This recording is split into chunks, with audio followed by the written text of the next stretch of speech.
Welcome everybody. We have a lot to cover today. As you know, I think it's 5 exhibitions, so I am going to move sort of quickly. Please, as always, ask questions.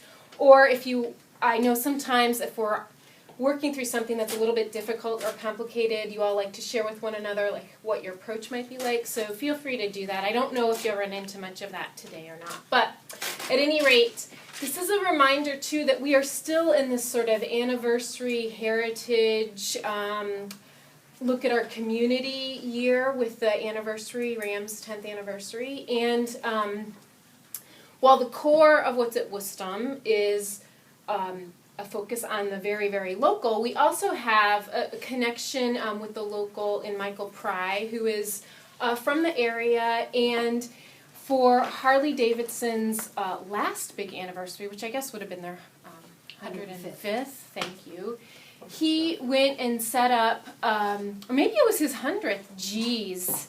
At any rate, he went and set up a tent on the grounds of the event celebration and pretty much allowed anyone that wanted a photograph to come in and sit for a portrait. And that's what you see in front of you. Now, you'll notice there is a regularity in all of them, this very stark, dramatic black background, and generally a frontal view with people sitting. Every now and then there's a little bit of change up in that. You'll have 2 people or the back of someone. As you walk through, you'll notice that he's trying to sort of present people as they are, not really provide costumes or any of those kinds of things, which sometimes happens in photography and in portraiture. But he plays with the format just a little bit. Sometimes it's a close-up view, sometimes it's this full view, at the same time that he kind of maintains a consistency in what he's doing.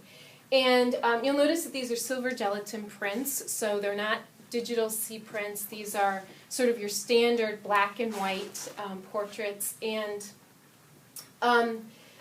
he wanted to do this in part because he has a connection with Harleys. He's a writer himself, and he thought that it would be a great way to kind of capture some of the personality of what's associated with the whole culture of Harley-Davidson. And then, in a very gracious gesture, he turned around and gave Ram all of the work that you see here, plus a couple of pieces that are really duplicates of, maybe it's a small one, he gave us a big one. We tried to include the bigger size portraits in the show. There are a couple of duplicates. And then also he did produce a book, which I'm sure that you've seen or could see, that also documents this series, and it's called The Harley Nation. And that actually has a few more pictures than what we have, but we have quite a bulk of what was done at that time.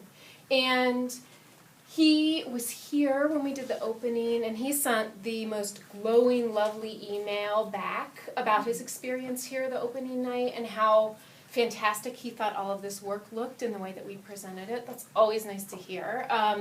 And how much it meant to him, because he had kind of gone away from this just a little bit. You know, it was a few years ago that he'd done any of this work. And so it was nice to sort of see it again, and he was really happy with the way that this all worked out. So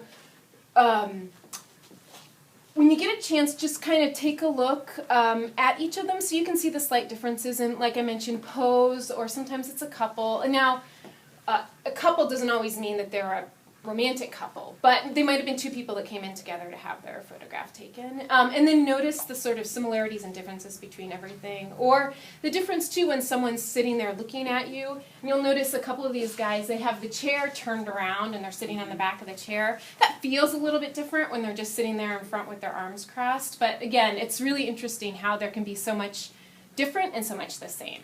Woman's a nurse, and she's from Colorado. So it just sort of shows you how this culture brings everybody together, and how you can be a part of something while also doing something else. And this, of course, complements our half of the collection that is quote-unquote works on paper, where we have photography and drawing. And for those of you who may not realize this, we are numbering over 8,000 pieces in our collection. That's total.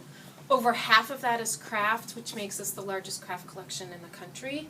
And we've been sort of pronouncing that a lot recently, and you'll probably hear it a lot more, because it is. We didn't realize, we thought maybe we were 2 or 3 in number, but we found out with the recent survey that we are actually the largest craft collection in the country, so that's awesome. But it's also awesome to note that we have almost as many works on paper to complement all of that. So what were you I was just noticing the chairs and the stools and any of the accessories are white. Yes, And and that that's great contrast, because that black background, you know, everything Yeah. drops away without that. And then, of course, the choice of black and white photography over color. There's a lot of history in black and white photography, and it also is also sort of classic. If you think of glamour portraits from Hollywood, you know, of course, they were done in black and white because that was the photography available. But also, it lends a certain kind of air or quality to a lot of the work. It's also longer lasting because color can fade. Absolutely. How long is this show up? This is up into Through, October. Yeah. No, November. Thanksgiving weekend. Whenever it will come out with everything else. So for watercolor. it will November change. 30th. We have so many shows going. I It's can't hard believe to I remember go. any of